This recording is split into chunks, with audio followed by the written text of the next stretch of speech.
Sveiki draugai, tai trumpai apžvelgsim naujus batus, kad laukiau neilgai, savaitę. Tai kuom jie ypatingi? Aišku, brandą čia nebūtinai toks gali būti brands, bet ypatingi tom, kad mūsų koja yra pilna koja, pilnai pirštai įdėti taip, o ne taip. Tad dažniausia atsiranda nugaroj skausmai dėl prastų batų.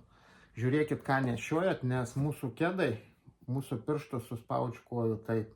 Tie batai mūsų pirštus leidžia laikyti taip, tai mes dėdami pėdą būnam stabiliai, einam be jokių išsikreipimų. Tad žiūrėkit, ką nešiojat, nebūtinai, kaip ir minėjau, tokį brandą, yra ir lietuviškų brandų, tai pilna pėda jie vadinami, tai rekomenduoju įsigyti. Tai va, gražios dienos ir